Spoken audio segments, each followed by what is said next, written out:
Electricians doing private jobs or jobs on the side. Is it worth it? So you work from 6 a.m. to 6 p.m. as a job as an electrician. Why the hell would you want to go out and do extra work at the weekends or even extra work on the side? If you haven't got a Part P registration under your own name, you're not able to sign the work off anyway. And that may be the opinion of some employed electricians that don't want to do private work alongside their employed job. But it's the skills you've got as an electrician. They're yours. They're not the company you work for. So why shouldn't you go out and earn a little bit of extra money on the side? Doing private jobs, it'll get you that little bit of extra money if you want to build up your wages maybe. Or even give you that little bit of experience of what it's like running your own business. Doing a few private jobs here and there. To maybe one day become self-employed and start your own business.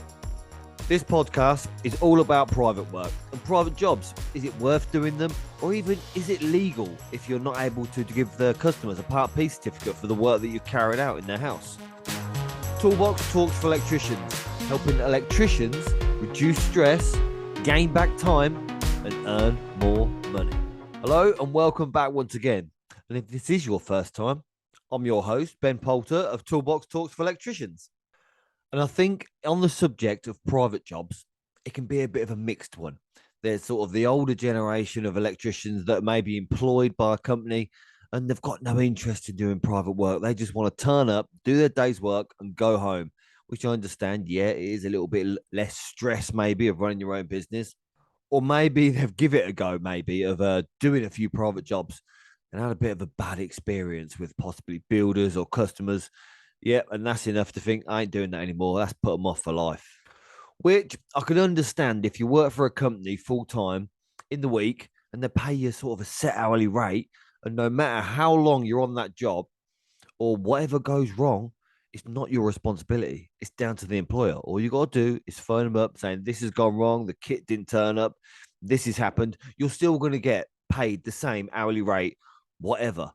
If you begin to take on jobs for yourself, maybe like a kitchen fit or maybe a whole new rewire, it can be challenging at times because you've got to figure everything out for yourself.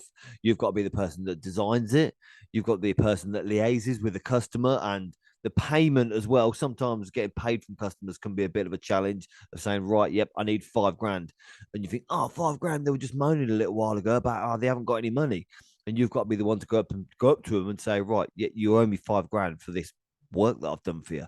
So it's a bit of a sore subject sometimes with a customer where you've got to ask them for money, but they've agreed to pay it. So it's in a contract maybe or a quote. So that's what you've got to do as well. You've got to do your own paperwork.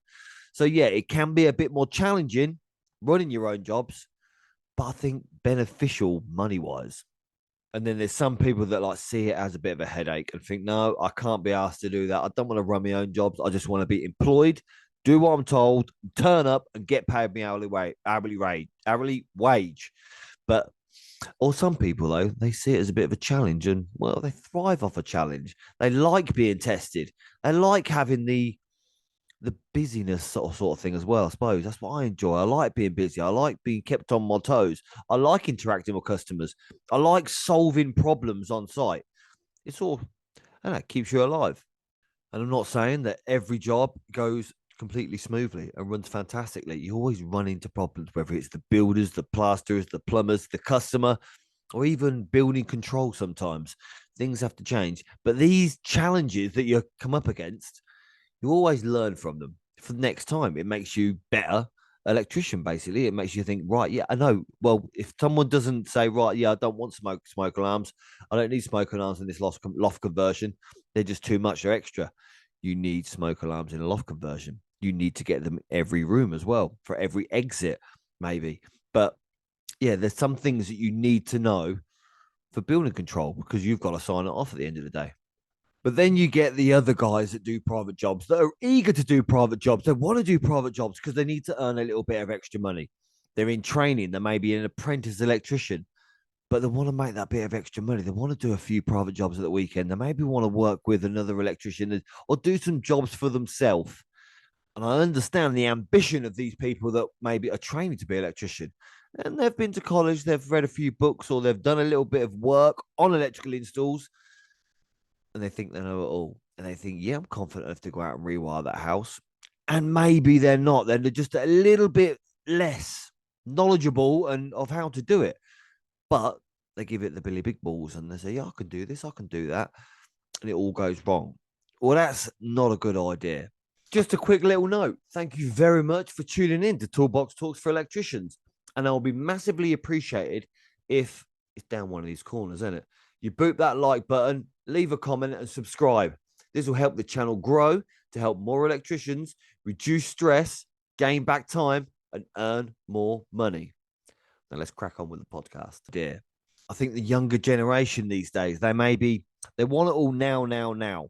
They don't want to wait and be qualified and gain the experience and the knowledge of qualifications of how to maybe do an electrical install or how maybe to wire a house, wire a motor, wire a heating system.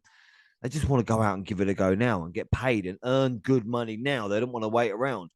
Well, this happens often, and this happened a little while ago where someone's son was doing an electrical apprenticeship, and they called me up. They said, "Oh yeah, we've had this outside light done, Ben, in the garden, and they've sort of stopped working." Which the guy, the apprentice, the guy's son, he did a fantastic job. He wired it right, but just didn't seal things properly, and everything got wet, and the drivers and the lamps that he installed were all wrong for the environment. And these sort of things come with experience. Yeah, they sell you sort of some lights from somewhere that I think they look lovely. I've got these lights, I want to put them in the garden. Yeah, but they're not meant to be sat submerged in water. And it's the experience of maybe, I don't know, doing the jobs of where the water's going to gather. If it's in a dip in a garden, don't put these waters in there that are sort of not rated for being submerged in water. Or boxes, maybe boxes of joining. I try not to join anything outside if you don't have to, because water's going to get in them. This is what happens. Water gets in boxes. Water will get in everywhere. Right? It's just one of them sad things that water does get in everything, and you have to seal it 100%.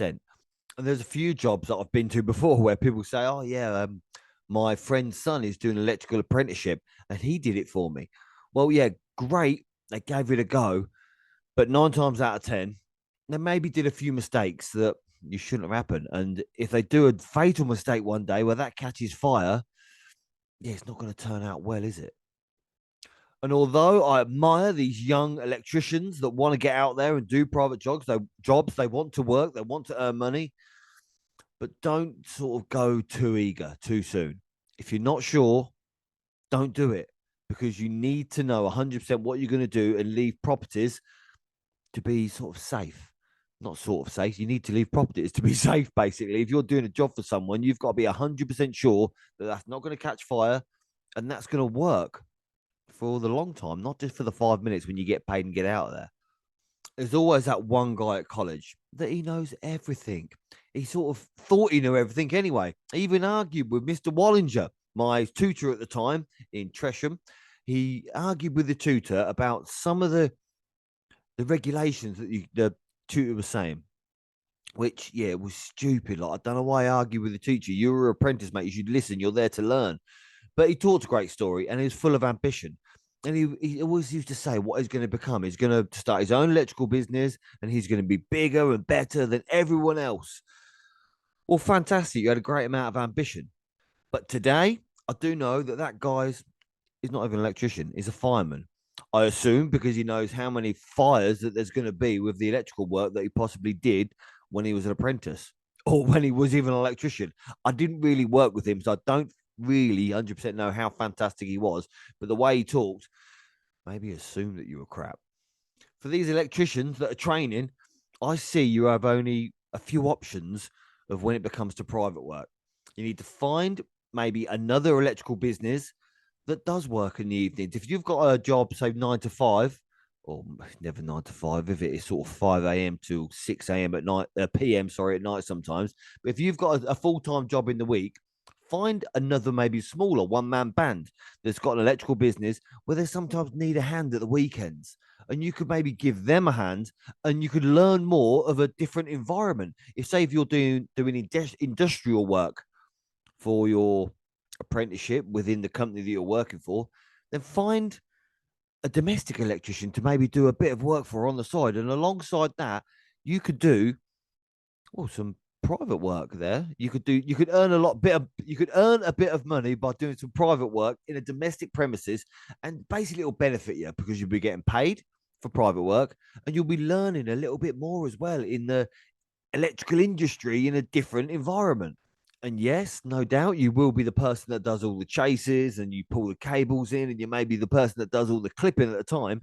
But if you've worked with them for a little while and they sort of get to trust you a bit, they'll say, right then, do a bit of second fixing. Let's see you put a pendant up. Let's see you put some sockets on. And the more confident you get with that electrician you work for, you'll learn a lot more as you go along. Because if you're training to be an electrician, I wouldn't go out and do private work for, customers, if you're not 100% confident that what you're doing is right. The reason customers ask maybe a younger lad sometimes that's maybe training to be an electrician, they find out that they're training to be an electrician and think, hang about, yeah, I've got some electrical work needs doing. I'll give them a go. Because more than likely, because they want to pay you a cheap rate. And this unfortunately does happen. Think, yeah, I've got a young lad, he's maybe 16 or 17, but he's training to be an electrician. In the customer's eyes, sometimes they sort of think, right, electrician is electrician, trained electrician is the same thing.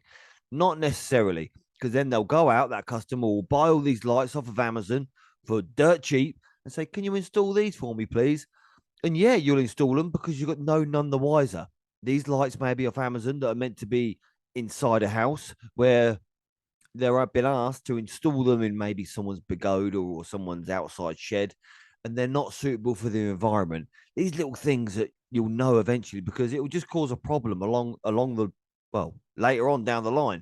If you install these lights, they're going to ring you up and say, "Oh, these lights you put in, they don't work." Well, of course they don't. They're for a bedroom, mate. They're not for a shed or in a garden. This is sometimes the experience you've got to know as an electrician. But I know 100% sometimes when people are training to be an electrician and someone offers them a bit of work, it's hard to say no. I'll give £100 a day, mate, to come and give me a hand, or come and put these outside lights in for me. Yep. If you're trained to be an electrician, you've got a little bit of knowledge, you're going to say, yeah, all right, I'll do it. $100 I would have done, I suppose, when I was younger. £100 for a weekend, spot on. That's more than I've ever earned in the day, sort of thing. Sometimes when I'm my first apprentice, I was getting paid around £78 a week. So yeah, I would have jumped at the chance as well. But use it to your advantage.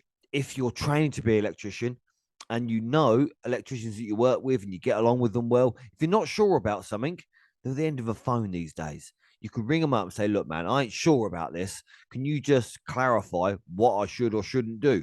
And sometimes, if you're really not sure, you can FaceTime them. If the electrician knows how to use FaceTime, sometimes if he's an older guy, sometimes they don't want to do it, but use it to their advantage. I think a lot of electricians out there, they're more than happy to help. Some young lads that are training to be electricians. Oh, if someone phoned me up today and asked me a few questions, well, people do over on Facebook, inside the Facebook group, they ask me a few questions sometimes. Is this right? Is that right? Well, you can explain to them, no, it's not right. Don't leave it like that. Don't worry like this. Or you can say, fantastic, you've done a great job. That is spot on, mate. You should be good. But sometimes it's harder from a picture on Facebook to say, yep, you've done a good job, because you don't know where they've wired it from. They might have pulled it off a light fitting or pulled it off a socket. Like, you don't know 100% sometimes. So maybe phone up an electrician and say, look, this is what I've done. Is it right? That's if you're 100% like, if you're not 100% sure, because sometimes you cannot leave things in a dangerous situation. It'll only come back and bite you in the long run. And one of my best pieces of advice for maybe people training to be sparkies, training to be electricians, training to be plumbers, training to be carpenters, training to be anything, is start a blog. Maybe if you write a blog, or you maybe start a TikTok channel or a YouTube channel, you think of how many people are out there wanting to become electricians, wanting to become plumbers, wanting to become tradesmen, wanting to become builders, and they're not quite sure about what the industry is like. Then document it. Document you going to college, about what you're learning and what you're learning at college, what books you use, and you can use this to your advantage in the long run. Because so many people out there now are like electricians and plumbers. Well, a lot of people, they've got TikTok channels. They get sponsored.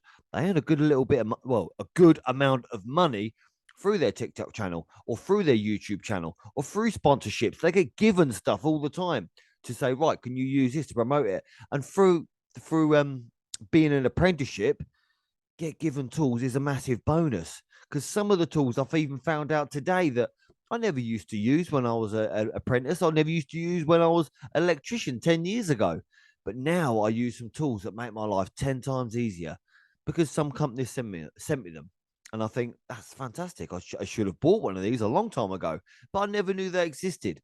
So maybe starting something with a following on maybe TikTok or YouTube, because the younger generation, you've grown up with this. This is a bit of a different. This is a different area for someone like who's 42, to be honest. He's sort of learning something new every day.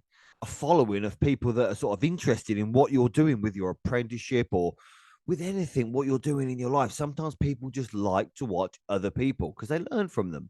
So growing a following would be fantastic. And then eventually, if you turned out one day and said, right, yep, 2 or 3 years down the line when you're qualified, I'm starting up my own business. People will think, great, this guy's gone through all the training. You can look back to see that he's actually qualified. And then people will love to have you work for them because maybe you've got a bit of a following, or maybe, I don't know, they know that you do a good job. They can look back and think, right, this guy's not just one of these Kellogg's cornflakes markets that have gone to, I don't know, gone to college for a week or bought their qualifications off of Instagram. They can see that. And I think that's a great advantage for younger kids these days. I do say younger kids because maybe the apprenticeships and stuff like that. A lot of electricians that are doing well, training to be an electrician are apprentices that are maybe 16. They are younger kids. But for the older generation, like myself, who's 42, I think, something like that, and you're also maybe training to be an electrician and you're going through qualifications, but you want to make some money maybe along the way whilst you're training to maybe get some experience as well. You could do the same thing. You could work with other electricians on a basis where you work the weekend. Say you've got your full time job still, where you're working that full time job and also doing your training. You could work with other electricians, and then when you become qualified, and say maybe that you're working for a company as an electrician, but you think the ambition really was to start up on my own. Well, you can start doing a few nice, easy jobs, maybe like an extension or a kitchen, just to top up your wages a little bit and give yourself a sort of a taste of being sort of self employed as an electrician, running your own jobs. But this is where the Part P certification, yeah, you need that to sign your jobs off. Not necessarily. This is a bit of a grey area, and I've been trying to do some research, but it's not 100% clear whether you is a legal requirement for you to actually have a Part P certification to be able to do electrical work in a domestic premises. Because if you're like me and think that Part P is a complete rip-off for electricians, I think if you're qualified and you have a good amount of history behind you as an electrician, you should be given the Part P as a qualification and be able to sign off work. But this is not going to make any money for NAPIT or the NIC EIC, is it now? There is some aspects that I agree with the Part P certification, because it is a good idea for maybe landlords and homeowners and domestic premises to have a Part P registered electrician do work on their house, because there's so many cowboys out there. This is the thing. So if you can get a Part P, then they've been checked out, their qualifications, their work's been checked out enough for them to be competent to do work in your house.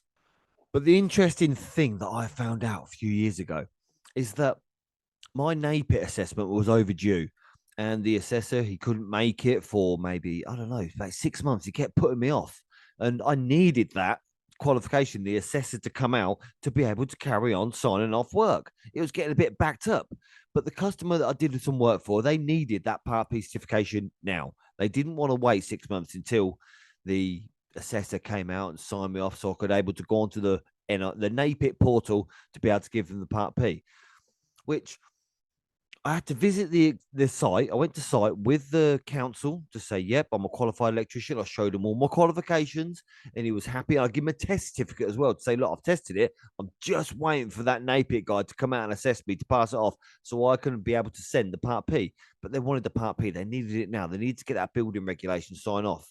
And I was surprised to learn that the council, they had a way around it, which was interesting to say. They said all I had to do was give them £80 and they'll give me the Part P. Yep, they've seen my qualifications and they've seen my test certificate. Well, obviously, I've issued to the customers, but for the Part P certificate, All they wanted to do was 80 quid. Money talks. This is another scenario, which I understand being Part P registered with NAPIT and NIC, you can save yourself a lot of money rather than having to give the council £80 every time to sign off a job. So yeah, maybe if you do need to sign off with a Part P registration all the time, get NIC or NAPIT registration. But you can also get it through the council, which I don't know why I was probably surprised that the council could do that, because if there's money to be made, then they're going to give you a solution, or they're going to give you an option to say, yeah, pay this amount and we'll sort that out for you. And I think with what's going on in the world at the minute, with all the mortgage and interest rates all over the place, customers are going to go and shop around a little bit more for maybe a tradesman. They're going to ask a few more quotes, or they're going to try and get the best deal for the work they want done in their house. And this, of course, is going to make employed electricians want to do a little bit of extra work on the side to top up their wages. Maybe if you're an employed electrician on 40 grand a year and the cost of living's gone up. So they want to earn a little bit more money, which I can completely understand. I don't blame them, because if you start doing a little bit of work on the side and start maybe gathering up customers' information for when you maybe, it might be an option to start up on your own, because no job employed is secure for life. I've found that out a few times. I've worked for electrical companies that have gone bust and think, right, I've got to find another job. But in a small town where I live, it was easy enough to find another job. But you don't know. Sometimes maybe if you live in London, there's a lot of electricians out there that are sort of looking for work. So taking on your own work as maybe private jobs, or start up your own little business on the side as an electrician, might be a little bit of an advantage. But go that little step further. If you're doing one job a weekend, keep that customer's information, keep their email, keep their phone number, because then later on down the line, if you start your own business, they could help you get more customers. They could help you grow your business because they know you already. You've done a good job for them. So they can help. Yeah, like I say, they can help you grow your business. So I think I'd keep that information for actually on the back burner, just in case, because you never know what's going to happen. So the conclusion to this podcast is, doing private jobs as an electrician worth it? Hell yeah. I think definitely. I said go out and do private jobs. But the thing is, if you don't want to do private jobs, if someone finds out you're an electrician, all fantastic. If you go to a barbecue a lot of the time and you say, yeah, I work as an electrician, there's 10 or 12 people there that think, oh, I need an electrician. I want my shed wiring up. I want my loft conversion doing. There's so many people that need an electrician all the time. And if they meet you at maybe a venue or at a pub or at a barbecue and get to know you a little bit, they'll take your number and they will phone you later on for electrical work. But if you really don't want to do the job, and put a good price in for it, put a good price into it for it that's going to make it worth your while. Or there's another thing that if a couple of my friends are listening to this, you probably know because I've done it to you. If I go and do some work for them, they say, right, Ben, how much is that? I'll say to them, do you just pay me how much you think that was worth? That people, friends hate it. Customers would hate it if you said that to them, I think. Well, maybe some customers will give you a tenner and say, get lost. But I always say to them, right, you pay me just how much you think it is worth. If I'm not happy, then you'll know because I won't answer the phone to you again. And that will sort of maybe, well, it'll make them appreciate you a little bit more, I think, to say, yeah. And a lot of the times, I haven't fell out of any of my friends yet. They've all paid me a decent amount, thinking, yeah, this is worth that much. I will pay you that, Ben. I'm more than happy to pay you that. And sometimes I think, yeah, well, I would have charged less, but it's good. It's good to sort of get that relationship with my friends, to know that if you're going to call me up to do electrical work, you're going to need to pay me. So if you're ever asked to do private work, or ever asked to do a little bit of a job on the side from your maybe employed electrician, give it a go. You never know, you might like it. So until next time, I'll see you again. Just a little PS on the end of this podcast. If you're inside of the Toolbox Talks for Electricians group, where the conversations are fantastic, the giveaways are great, and if you enjoy this podcast, you get to hear from me a lot more. So check the link in the show notes below and come over and join inside the group.